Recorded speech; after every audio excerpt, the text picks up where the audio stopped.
This presentation aims to الهدف منها انها to brief principles of well logging tools and highlights some of their application in exploration and production. ان شاء الله الاوتلاين بتاع البرزنتيشن دي هيكون introduction واللوجز واللوجز ابلكيشن. طيب زي ما انتم عارفين ثانيه زي ما انتم عارفين كده ان وظيفه الجيولوجيين ان هم في مجال البترول. انا بتكلم على مجال البترول. في مجال البترول ان احنا هو مينلي بعد الدراسات الريجونال وبعد الدراسات السيزميه احنا بندور على او عايزين نفهم ثانيه واحده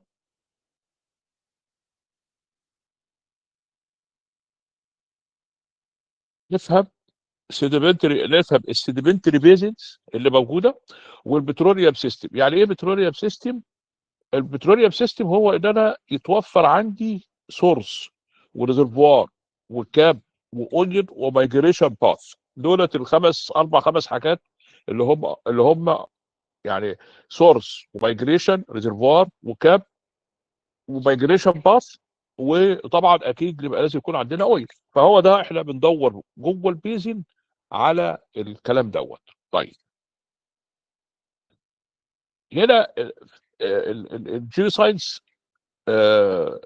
بيشمل بقى الجيولوجيين. يعني انت بتعمل ايه الشغل اللي بيتعمل على الكلام ده؟ بيتعمل سايزميك سيرفيز واللوجنج حفر جيو كيميكال اناليسيز. اوكي كل دوت تو ايفالويت البوتنشال هيدروكربون ريزرفوارز ويزن سيديمنتري بيزن. اوكي طيب احنا لما بندرس الكلام ده او يعني لما تيجوا بتدرسوا في الجامعه او في الشغل او في الشركه بنعمل الكلام بندرس الكلام ده بنعمل له ما يسمى بالكوانتيفيكيشن. كوانتيفيكيشن دي معناها ايه؟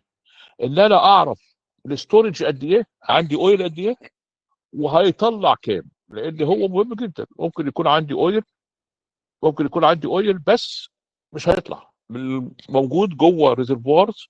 الريزرفوارز دي يعني ما فيش كونكتد بروستي جواها فمش هتطلع يبقى ملوش لازمه.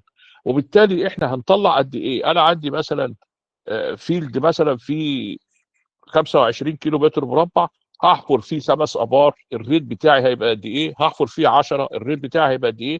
هل انا اطلع الاويل ده كله في سنه ولا اطلعه في 5 سنين ولا اطلعه في 10 سنين؟ ده كل ده بيخضع ليه قياسات ودراسات معقده جدا بواسطه الماثماتكس وبواسطه التكنيكال سبيكس بتاعت الريزرفوار. يعني لما اجي اطلع كتير ممكن جدا يجيب ميه بسرعه، ولو انا طلعت قليل ممكن جدا يعني ما يكفيش ثمنه وهكذا. طيب يبقى احنا في النهايه خالص عايزين كل اللي احنا بنعمله كشركات كجامعه كحاجه عايزين نعرف حاجتين اتنين: قد ايه ستورج وقد ايه فلو. والفلو كاباسيتي يبقى ستورج كاباسيتي وفلو كاباسيتي. طيب الستورج كاباسيتي دي بيعبر عنها عن ما اعرفش شفتوا المعادله دي ولا لا، اللي هو الستوك تانك ستوك تانك اويل ان بليس واخد بالك، والريت بمعادله دارسي ايكويشن هو الريت، والاويل ان بليس بمعادله الاويل ان بليس. معادله الاويل ان بليس عباره عن ايه؟ عباره عن ان انا ده فاكتور اللي هو 7758 ده فاكتور للكونفرجن. الايه ده الاريا بتاعت الفيلد، الاتش الثيكنس،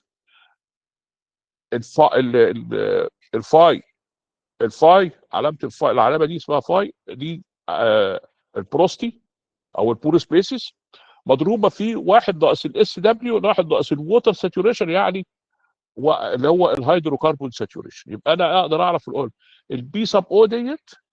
البي سب او ده اللي هو الشرينكج فاكتور. البترول تحت لو هو برميل لما بيطلع على السيرفس بيحصل له شرينك لان الجاز اللي فيه بيتبخر فبيقل حجمه. يعني البير اللي تحت مش هو فوق. يعني لما نقسم على 1.5 يبقى الكميه دي لو هم 1000 برميل او 1500 برميل تحت يبقى فوق على السيرفس 1000 برميل. خلاص اوكي. نيجي بقى للفلو كاباستي.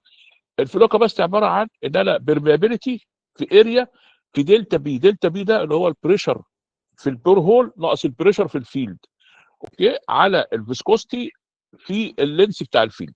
يبقى انا كده قدرت اعرف الريت طيب هنا بقى دي احنا هنا كجيو ساينس، جيو ساينتست بنعمل الشغلانه ديت، بنعمل احنا اللي بنحدد دي، وبنسلمها للريزرفوار انجينير عشان يبتدي تو مانج الكيو، تو مانج الريت، هو اللي مانج الريت. ليه؟ لان انا لو عندي برميابيليتي ضعيفه ممكن يعمل فراكشرنج، ده البرميابيليتي. لو عندي الاريا ثابته، اللينس ثابت، لو عندي الفيسكوستي مثلا تعبانه يعني ضعيفه، عشان ده يبقى يعني لو ده قل وده هيزيد، فلو ده كبير يبقى ده هيقل. يبقى انا اذا انا ممكن اعمل مثلا ستيم انجكشن، ممكن اعمل ممكن اعمل انزل كيميكالز تخفف الفيسكوستي فيقوم زاد ده زايد.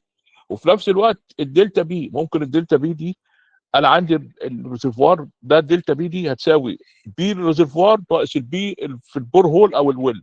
طيب البي الريزرفوار ده ممكن اعمله ايه؟ ممكن ازود ووتر انجكشن يزود البي للريزرفوار، فبالتالي ده يزيد. ممكن ازود جاز انجكشن يعمل لي ده يزيد، وهكذا. يبقى دي شغلانه البتروفيزيست. في النهايه خالص احنا عايزين في الاخر، احنا عايزين ايه؟ عايزين دلتا دولار، انا صرفت كام وجبت كام. اوكي؟ عشان كده ده مهم ان انت تعرفهم في الاول. انت هتصرف 100 مليون ولا هتصرف 5 مليون ولا هتصرف تريليون وهكذا. فور اي ايكونومكس لازم تعرف الانبوت او الكوست بتاعك، الاكسبنسز فيرسس البروفيت اللي هيجي لك. طيب نيجي بقى ل في كلمتين مش عارف انتوا سمعتوا عنهم ولا لا، اسمها حاجتين، حاجه اسمها فورميشن ايفالويشن وحاجه اسمها ريزرفوار كاركترايزيشن. يبقى انا عشان اعمل ده لازم اعمل ما يسمى بالفورميشن ايفالويشن والريزرفوار كاركترايزيشن. ايه الفورميشن ايفالويشن؟ الفورميشن ايفالويشن ان انا استخدم كل الداتا اللي عندي تو ديسكرايب الريزرفوار، يعني الاناليسيس اوف داتا اوبتيند فروم ويل لوجز، من اللوجز، من الكورز، من السايسميك، من اي حاجه، تو ايدنتيفاي برودكتيف زون واستيميت ذا هيدروكربون ساتوريشن. يعني انا اقول دوت الريزرفوار بتاعي السكنس بتاعه كذا، البي بتاعي كذا، البروستي كذا، الفي شيل كذا، الاس دبليو كذا. دي ديسكريبتيف واي تو ايدنتيفاي الريزرفوار، بوصف. طيب كلمه ريزرفوار كاركترايزيشن دي معناها ايه؟ ان انا بقى اخد الروك ده واشوف البتروفيزيكال بارامترز بتاعته، هل تنفع للفلو ولا لا، هل تنفع للستورج ولا لا، وهكذا. يبقى انا اذا انا ايه؟ ان انا هنا بقى مش اعمل ديسكريبشن، لا انا بشوف بقى ايه اذا كانت تنفع ولا ما ينفعش. واخد بالك؟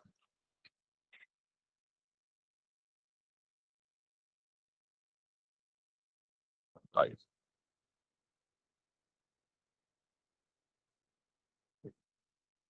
الستورج اند فلوكابت، يبقى الايفالويشن عندي، انا عندي مثلا هنا نفترض ان انا عندي ده كور، وعندي الايثولوجي 1 2 3 4. طبعا الايثولوجي كل ما اطلع فوق كل ما يكون احسن. ممكن بقى عندي هنا الجبريه عاليه واطيه، هنا البروست بيرميابيليتي ريليشن شيب زي ما انتم شايفين كده. كل ما اطلع فوق كل ما اكون هاي بروست هاي بيرميابيليتي، ميديا بروست ميديا بيرميابيليتي، لو بروست لو بيرميابيليتي. مفيش خالص تقريبا بروست وبيرميابيليتي تعبانه جدا. اوكي؟ ده اسمه ديسكريبشن. انا عندي بقى هنا في يونت 1 يونت 2 يونت 2 يونت 3 ده اسمها انفورميشن ايفالويشن. كاركترايزيشن بقى ان انا اشوف هل فعلا في ستورج. يعني انت عندك هنا مثلا الستورج كاباسيتي، الستورج والفلو كاباسيتي. هنا انا بشوف مثلا انا عندي الاستورج قليل جدا بس الفلو عالي جدا، شوف الاسلوب عامل ازاي. بالعكس هنا البافل زون دي عباره عن الاستورج كبير قوي والفلو قليل قوي، وهكذا. طيب ايه الحاجات اللي بتاثر في الفلو والاستورج؟ دي بس انا بديكم مقدمه عشان تعرف الويل لوجنج وضعها ايه. طيب عندي الفولد، عندي الاستراكشر فيتشرز، فولد فراكشر فولدنج فراكشر فولد تكتونيك هيستوري، عندي ديبث اند بريشر تمبريتشر، كل ده بيأثر. فلويد بروبرتيز، ريزرفوار هيتروجينيتي، دايجينيسيس، ديبوزيشنال انفايرمنت، بيرميابيليتي، بوروستي، ليثولوجي، كل ده بيأثر في الفلو كاباسيتي في الستورج اند الفلو كاباسيتيز. اوكي؟ طيب source of data for petrophysical analysis. ممكن يكون عندي cuttings واللوجز كور فلويد سامبلز من المود او من التيست دي اس تي او الفورميشن تيستر هنشوفه ده، الايمج السايزميك اند الاكسبيرينس واللوكال نوليدج. خلاص. طيب قبل ما ندخل بقى كده، حد عنده سؤال؟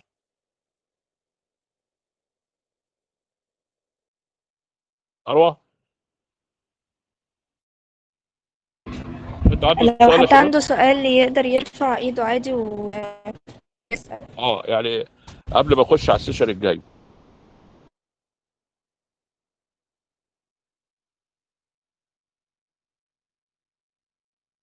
لو حد عنده سؤال يكتب هنا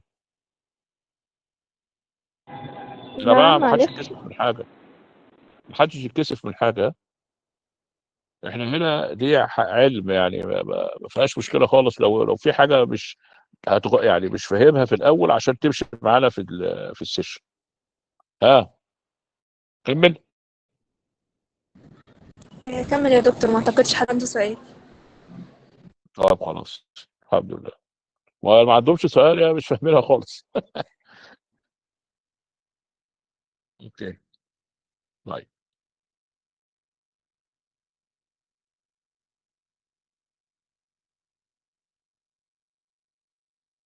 طيب نيجي نقول لوجينج.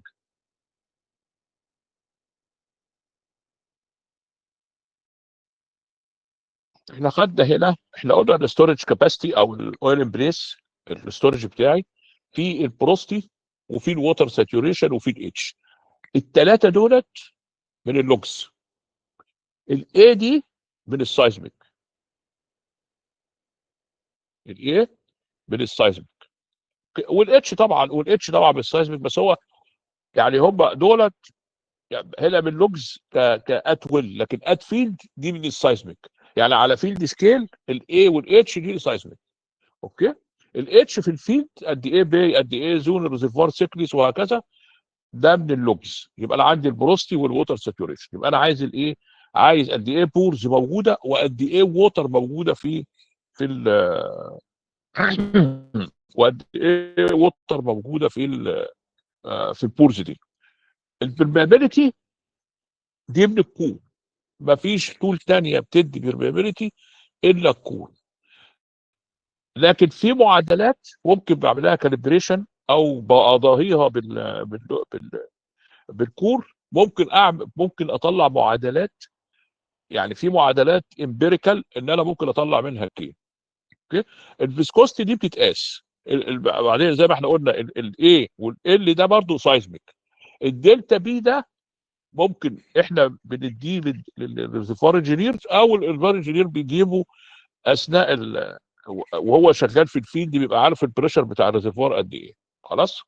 يبقى احنا اللي يهمنا في السيشن ده ان احنا هاو تو جيت باي ذا اند اوف ذا داي هاو تو جيت البروستي وهاو تو جيت الووتر ساتوريشن. ايه هو الويل لوج؟ كلمه لوج يعني ريكورد. لما حضرتك بتخش اي شركه، مستشفى، عياده، دكتور، جامعه وبتاع، بتسجل اسمك فيها، ده بتسجل الايه؟ في لوج بيسجل فيه الاسامي، ده اتس ريكورد، جاست ريكورد. اوكي. لكن احنا في المجال بتاعنا the measurement of one or more physical quantity x versus depth. هو كما لو كان اكسل شيت فيها الواي هو الدبس، والاكس عباره عن بتروفيزيكال بروبرتي او ميجرد بروبرتي موجوده على الاكس اكسس. اوكي. The term comes from log used in the sense of record or note. The well logging techniques. انا بقى التكنيكس بتاعت انا بعمل اللوجنج ازاي؟ يا اما بنزلها في البير واير لاين لوجز are taken down hole transmitted through the wire line to surface and record there. يعني ادي التول اهي بنزلها في الهول على واير، الواير ده الكتريك واير بياخد الداتا من هنا. الداتا دي بتتسجل باينري وتتبعت باينري، يجي فوق في السيرفس اليونت دي بتتفك الباينري ده يتحول لارقام، والارقام دي تتحط على تيب وتتبعت. الارقام دي عباره عن الفيزيكال بروبرتيز بتاعه الروك اللي انا بقيسه. يا اما في نوع تاني من اللوجينج، ان انا ولا بحفر في الهوريزونتال هول ولا بحفر بسجل. دي الداتا بتتبعت عن طريق المض للسيرفيس، اللي هو بيعمل عمليه باينري 0 1. بس هو في جهاز تحت بياخد الزيرو ده ويقفل بريشر، يخنق الطفله ويفكها. يخنقها يعني زيرو، يفكها يعني واحد. فهو يعمل كده، يخنق ويفك، يخنق ويفك، يحولها الباينري، تطلع لغايه السيرفيس فوق، يتعمل لها ريفرس ديكودينج، وتتعرف الارقام دي من المض. خلاص. And logging while drilling, logs are also taken downhole. They are transmitted to the surface by mud pulses and recorded downhole and retrieved later when the tool is brought to the surface. ال دبليو دي فيها نوعين من القرايات، نوع اللي هو وريال تايم وانا بحفر بيطلع لي الداتا فوق على السيرفيس، ونوع تاني بقى بيتسجل تحت، ده بيبقى يعني الكواليتي بتاعته احسن. كويس. خلاص. باد لوجز نيجي بقى بعد كده، ثالث حاجه بقى دي الباد لوجز، اللي هي الشركات اللي انتوا بتسمعوا عليها ديت. ده بيحط سنسورز حوالين البير، حوالين التانكات، وحوالين الدقاق، وحوالين الدنيا دي كلها، وحوالين الجاز كروماتوجرافي. يقدر وهو بيحفر يراقب البير وايه اللي طالع منه، ويقدر يعرف منه معلومات اوليه. خلاص. يبقى الباد لوجز ذات ديسكرايب سامبلز، بياخد سامبلز وياخد جاز،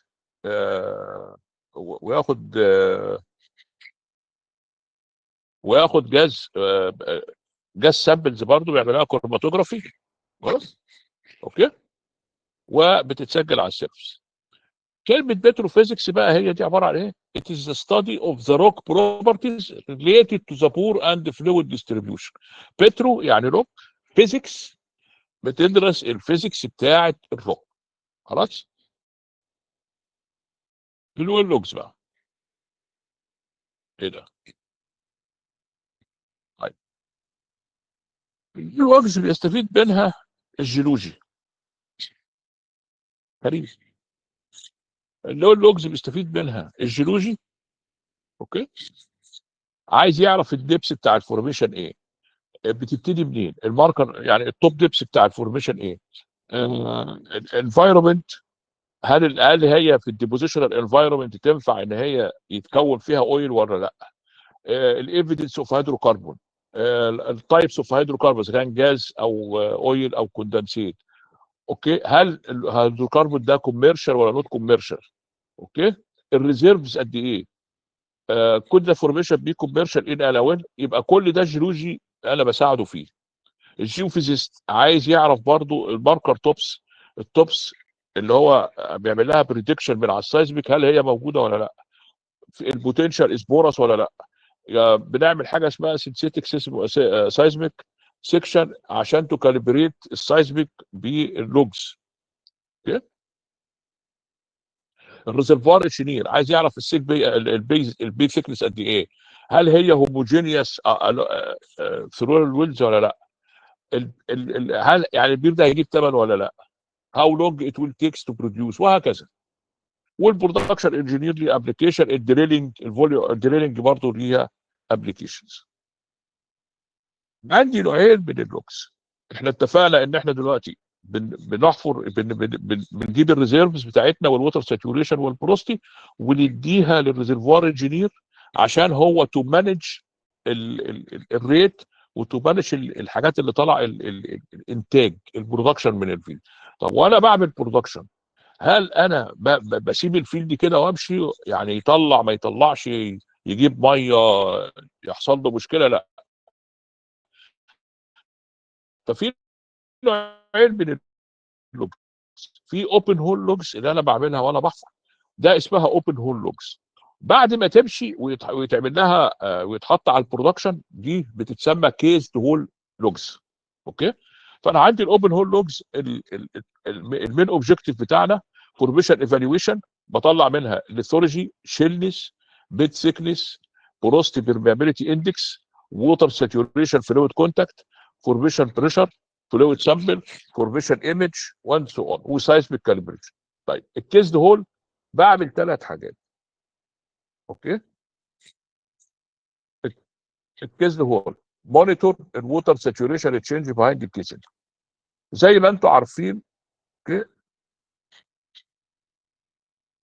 زي ما انتم عارفين ان البورز تحت تحت بعد ال 2000 قدم، يعني حوالي 600 متر او 500 متر، ما بتلاقيش الا البورز اللي لو في بوروستي تحت لازم تبقى مليانه فلويد، يا اما ميه بس، يا اما ميه وزيت، يا اما ميه وزيت وجاز. فاحنا تحت. فانا لما بنتج اويل بيخش مكانه ميه. طب الميه دي زادت، معناها ايه؟ معناها انا مثلا بنتج الفيلد مثلا فيه مثلا مليون برميل مثلا. انا بنتج من بير، كل بير مثلا بنتج 10,000 5000 برميل. ال 5000 برميل دولت اللي انا بنتجهم كل يوم بيخش مكانهم 5000 برميل ميه. طيب لما تيجي فجأة كده لقيت الميه زادت جدا، معناها ان انا ممكن يكون حصل شرخ في الروك ده ودخلت ميه عليه. فيبقى اي هاف تو مونيتور الساتوريشن تشينج بيهايند الايه، الكيسنج. الكيسنج ده اللي هو يعني البير متبطن بقى خلاص، يعني هو موجود وبينتج، فهو ده اسمه ايه، كيسنج. خلاص. طيب زودال كونتريبيوشن. انا عندي البير مثلا، احنا عاده في الابار لما بنيجي نحفر عشان ننتج بنخرم الكيسنج ده، اسمها بيرفوريشن. طب انا خرمت انترفال وخرمت الثاني وخرمت الثالث، هل كلهم بيطلعوا زيت ولا لا؟ يبقى ده زونال كونتريبيوشن اند برودكشن بروبلم دايجنوز. طيب في بعد كده وانا بنزل الكيس وانا بعد ما بحفر البير بعمل ايه؟ بنزل كيسنج. ليه بنزل كيسنج؟ عشان احفظ البير من اني ما يتردمش تاني. طيب انا بقى منزل الكيسنج واسيبها كده؟ لا، بعمل لها ايه؟ بعمل لها اسمنت بهايند الكيسنج. الاسمنت ده مهم جدا، لان انا لو الاسمنت ده مشرخ يبقى الزيت اللي هنا هيمشي وممكن جدا يخش الفورميشن تاني فوق. اوكي. فلازم اتاكد ان الاسمنت ده اتس فيري جود. دي نمره واحد، ده اللوجز بيجيبها. نمره اثنين، ان انا مثلا عندي باي تايم الكيسنج ده حديد، ممكن الحديد ده يحصل له صدى ويحصل له كوروجن ويتخرب، لازم اكشف عليه بلوجز برضه للكوروجن. يبقى دي البور هول كيسنج انتجريتي، يعني التكامل بتاع الايه، البور هول ايه، كيسنج. التكامل يعني هل الكيسنج سليم والاسمنت سليم، ده كل ده اللوجز ايه بتاع. بس ده للاسف النهارده مش تبعنا النهارده. خلينا احنا بنركز في الاوبن هول. طيب الاويل فيلد لايف سايكل عموما، يعني الاويل فيلد لايف سايكل عموما عباره بتبتدي بالاكسبلوريشن من جيوفيزيكس سايزميك الاول، وبعدين بناخد الفيلد بنحفر له ابريزال ويلز. ابريزال يعني تقييم اولي، وبعدين ديفلوبمنت، بعد كده بنحطه على البرودكشن. بعد البرودكشن بقى 10 12 15 سنه بنعمل له اباندمنت. اباندمنت يعني ايه؟ يعني ان احنا نردم الابار اللي جابت ميه خلاص ومفيش امل فيها نقفلها. بس انت حضرتك دي بتقفلها، لما تيجي تقفلها دي بيحصل ايه؟ ان انت لازم تو هاف تو فولو سيفتي ريجوليشنز. زي انبوبه بوتاجاز خلصت، هل بتسيبها كده مفتوحه وتمشي؟ لا، بتقفلها، لان ممكن يكون جواها ضغط يطلع غاز تاني ويطلع بلاوي زرقاء تانيه، واخد بالك؟ فلازم ايه، تو بي كيرفول. طيب فيبقى في كل الحالات دي، واخد بالك، في كل الحالات دي انا هنا ما ينفعش اشتغل مثلا يبقى عندي فيلد اشتغل اقول ايه والله ده انا عندي فيلد كبير. ما ينفعش حاجه اسمها كبير. في واحد اسمه ادوارد ديمينج قال لك ايه؟ قال لك if you can't measure it you can't manage it. يعني اللي ملوش ماركه ما تعرفش تشتغل عليه. هو ده خلاصه الكلام يعني. فخلاص سواء لو انت عشان تتحكم في حاجه لازم تعرف اولها من اخرها. اوكي.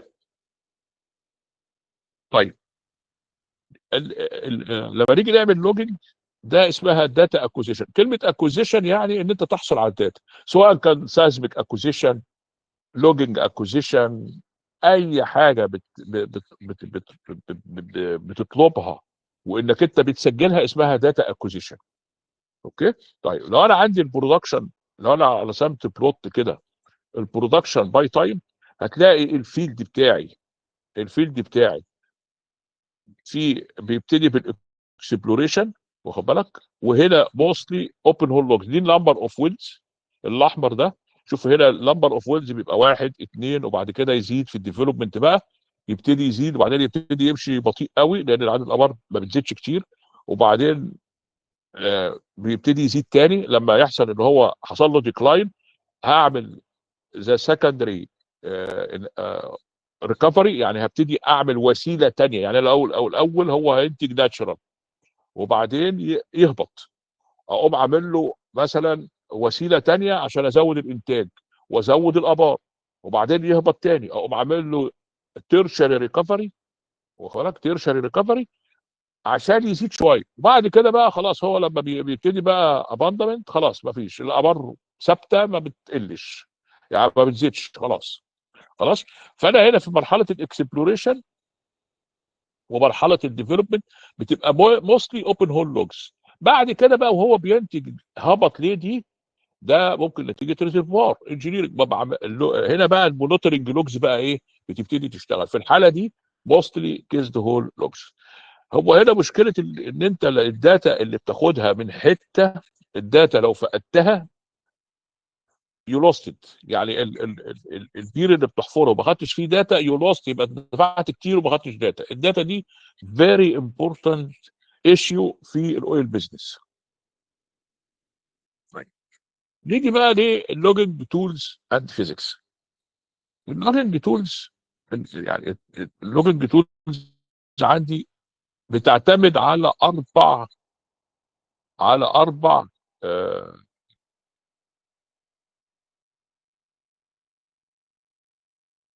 على اربع بروبرتيز او اربع حاجات مرتبطين بالفيزياء، يا اما راديو اكتيفيتي، يا اما الكترومagnetic، يا اما اكوستيك، يا اما اذرز دي اللي هي يعني غالبا حاجه ميكانيكال، حاجه مش في دولت. خلاص. طيب الراديو اكتيفيتي دي من نوعين، ليها نوعين، يا اما هي ناتشرال، يا اما انا بعمل اكسايتنج للفورميشن واقيس فيزيكال بروبرتي ريليتد لحاجه. خلاص. فمثلا عندك الجبريه. الجبريه دي اتس ناتشرال جبريه، المواد المشعه في الماتيريال في الروك. لو انت عندك روك فيه يورانيوم، فيه بوتاسيوم، فيه ثوريوم، اتس راديو اكتف. وبالتالي انا بقيس الجبريه. الجبريه دي موجوده مني في الشيل، فانا لما بعرف الجبريه بتاعه الريزرفوار ده بقدر اعرف الشيل قد ايه. خلاص. دي بتبقى ناتشرال، انا جاست ان انا بقيسها بجايجر ميلر او بقيسها حاجه بناتشرال، ما بعملش اي حاجه، والله انزل تول بقيس الجبريه خلاص شكرا. نيجي مثلا هنا بعمل هنا بقى الدينستي، النيوترون، الثيرمال ديكي ده في الكيسنج، دولت ان انا بخبط الفورميشن او بعمل بامبنج للفورميشن براديو اكتيف ماتيريال، فهي ترد عليا فانا اقدر اعرف الدينستي، اقدر اعرف النيوترون بتاعها. النيوترون ده اللي هو البور سبيسيز قد ايه. خلاص. طيب معظم الراديو اكتيف دي ريليتد للليثولوجي، يعني تقول لي ساند، تقول لي لايم ستون، تقول لي شيل، هكذا. لكن انا ما اقدرش اقول لك ان هي فيها زيت ولا ميه. هنا بقى في الريزستيفيتي، في الريزستيفيتي، واخد بالك، هنا الريزستيفيتي هي اللي بتقول لي لو كانت هاي ريزستيفيتي يبقى دي فيها زيت، لو كانت لو ريزستيفيتي يبقى فيها ميه. خلاص. والان ام ار دي تول بتعتمد على هي الكترومagnetic بس، بتقدر تقول لي قد ايه في ميه عندي وقد ايه الميه اللي تقدر تخرج قد ايه، نيوكلير ماجنتيك ريزونانس. خلاص. الداي الكتريك دي هي برضو تول بتحسب لي الساتوريشن بس مش بتعتمد على الريزستيفيتي. خلاص. الاكوستيك ده السونيك. ايه هو السونيك؟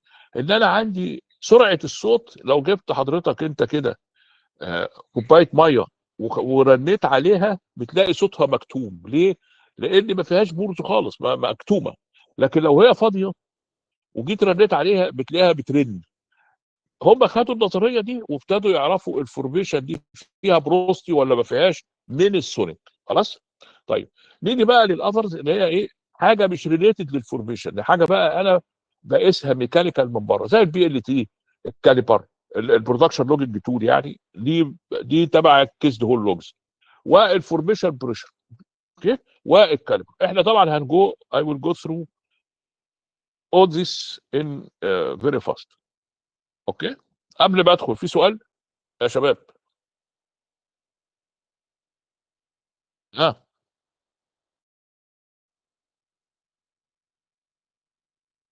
في حد عنده سؤال؟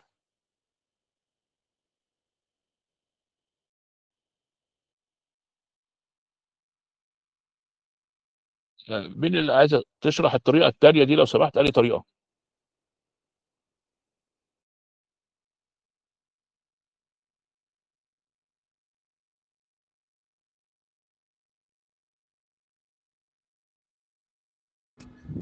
تقدري تفتحي المايك وتتكلمي عادي.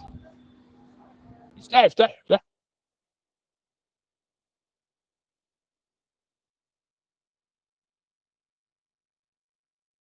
ها يا شيماء؟ هي بعتت بتقول measurement while drilling. والدرينج. طيب حاضر. بص يا شيماء، هي الميجرمنت والدرينج دي اتخذت في الابار زي ما انت هتشوفي كده دلوقتي، ان الابار بتبقى ملي فيرتيكال. فيرتيكال يعني ايه؟ يعني زيرو او مايله حاجه بسيطه خالص. ممكن انا يبقى عندي الريزرفوار هنا، ولسبب ما اقدرش اوقف البريمه فوقه بالظبط، فبقوم محودها شويه وبعدين انزل ديفييتد للريزرفوار بتاعي. ثانيه واحده كده. يعني بن يعني انا افترض ان الريزرفوار بتاعي هنا والرجه اهي، اقوم حافر بير كده. ده اسمه ده بير فيرتيكال، ده ديفييتد،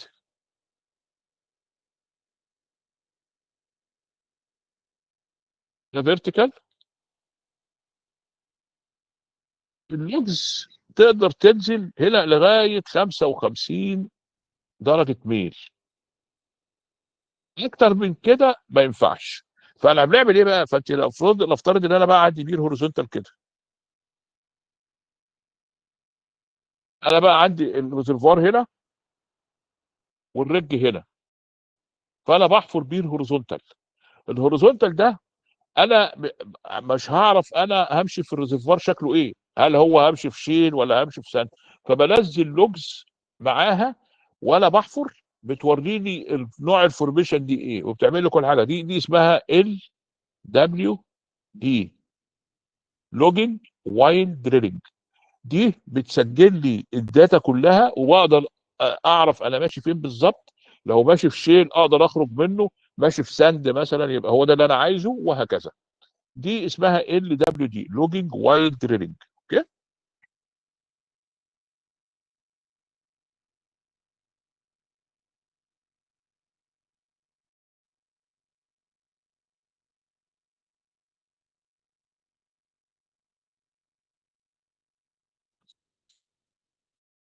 نيجي بقى للايه؟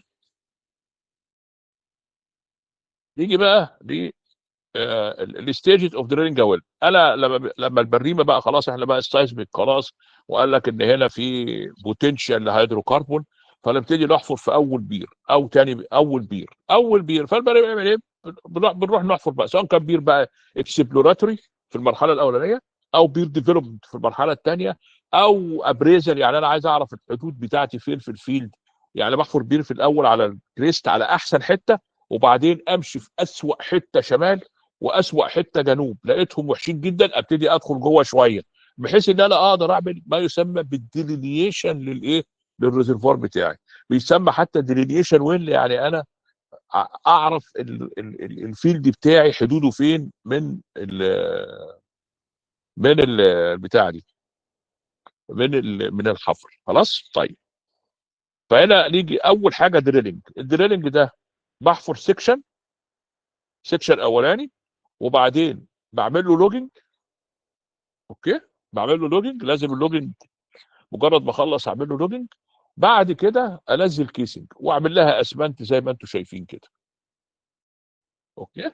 بعد ما نزلها اسمنت وخلاص تمام، ده ابتدي بقى هو ينزل البرودكشن كيسنج ويخرم، يبتدي ينتج منه بقى. هنا بعد المرحله دي كيسد هول لوجنج، لغايه المرحله دي اوبن هول لوجنج، بعد كده كيسد هول لوجنج. خلاص. لو البير ده فيه هايلي ديفييتد او هوريزونتال، واخد بالك، في الجيو ستيرنج بنزل ال دبليو دي او واير لاين.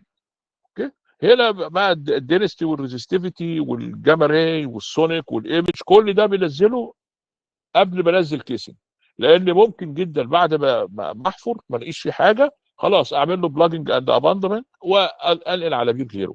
لكن لو لقيت فيه بقى هيدروكربون وفيه بوتنشال ان انا اكمله، فبي ايه فبي فنزل فيه الكيسنج. كويس. وبعد كده اختار التخريب بتاعي، انهي انترفال عايز يتخرب وانهي ينتج، ده بناء على الريزرفوار انجينيرنج ورك.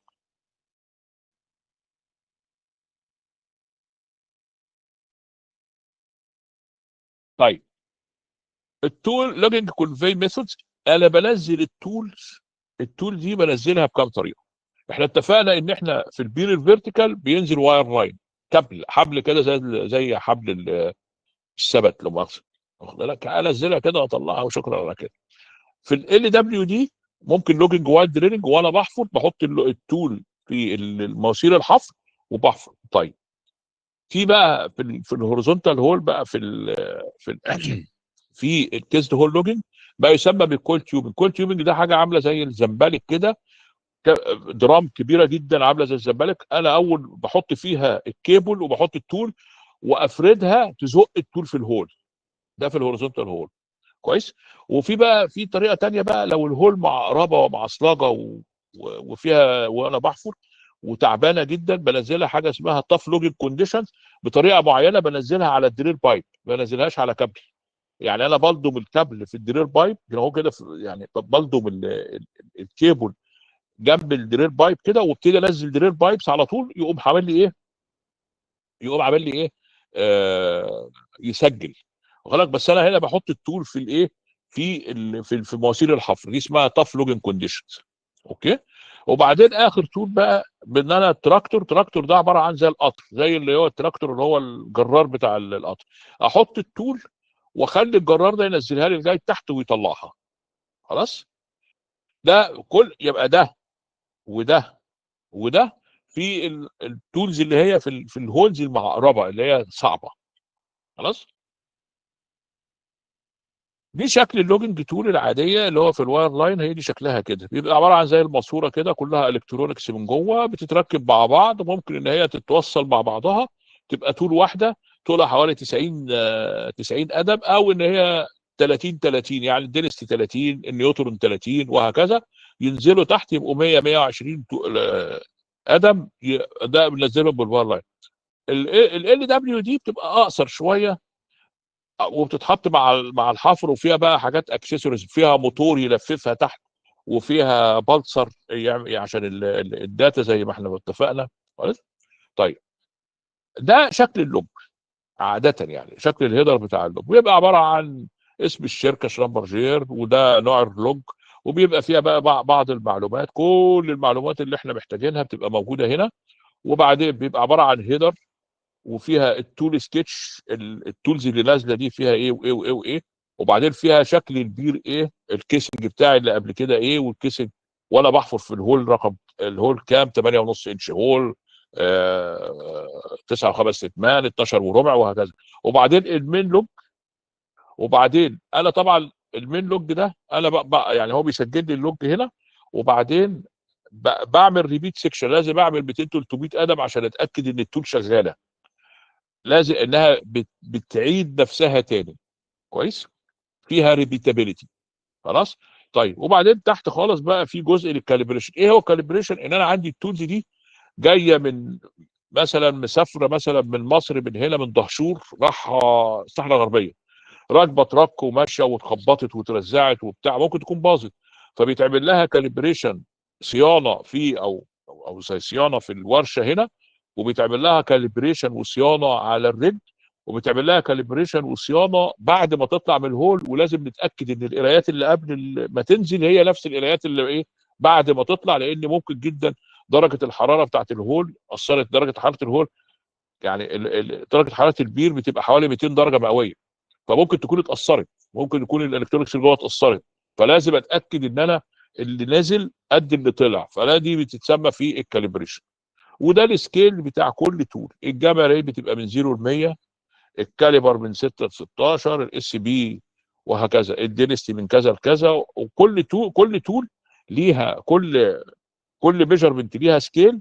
سكيل يعني ايه؟ يعني بتتقاس عليه. يعني انا اللوج نفسه ده اللي هو كل تول لها سكيل مختلف، والجريدز دي فيها الجريدز دي اللي هي يا اما لوجاريتميك يا اما لينير. خلاص. معظم التولز لوجاريتم لينير فيما عدا الريزستيفيتي الوحيده اللي هي لوجاريتميك من 0.2 ل 2000. السكيل بتاعها مينيمم 0.2 ماكسيمم 2000 لوجاريتميك. السونيك من 40 ل 140 ده في الشير، في الكومبريشنال. الشير من 40 ل 240. البي اف كيرف وهكذا. كل واحده ليها سكيل ولينير ولا لوجاريتميك. طيب وانا بنزل في التول وانا بنزل بحفر ولا بحفر، انا لازم اعرف الليميتيشن او يعرف التشالنجز بتاعه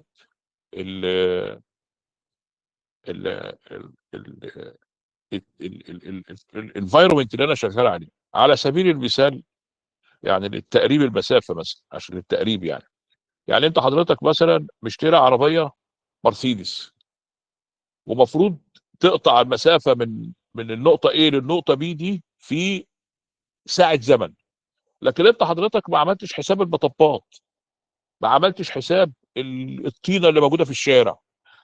فاكيد هي لو هي المسافه بتاعتها ساعه في الكونديشنز العاليه قوي، ممكن تبقى ساعه ونص في الكونديشنز التعبانه، لان هي مش متصممه انها تمشي في مجاري، مش متصممه انها تمشي في مطبات، مش مصممه انها تمشي في حصى. واخد بالك؟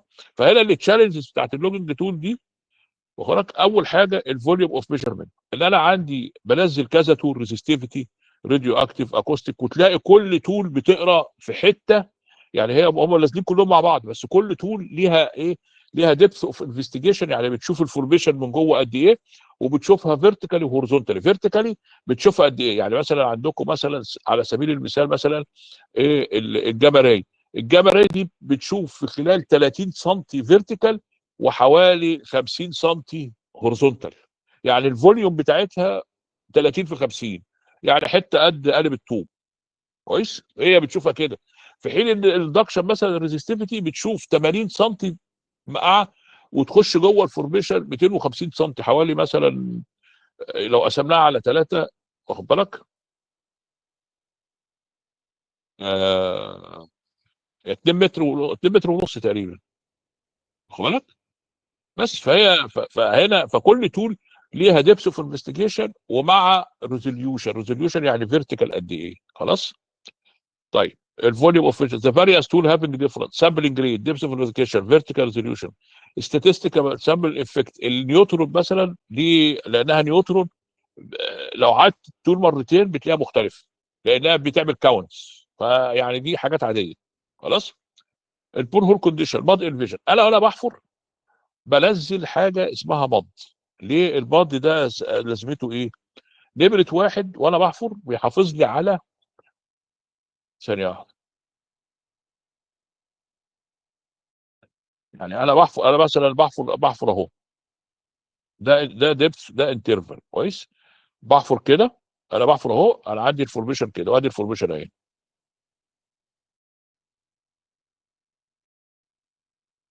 كويس؟ وانا بحفر ادي الدقاق اهو، ادي ماسوره الحفر وادي الدقاق اهو. كويس؟ طيب وانا بحفر لازم املى الجزء ده كله طفله. ليه؟ عشان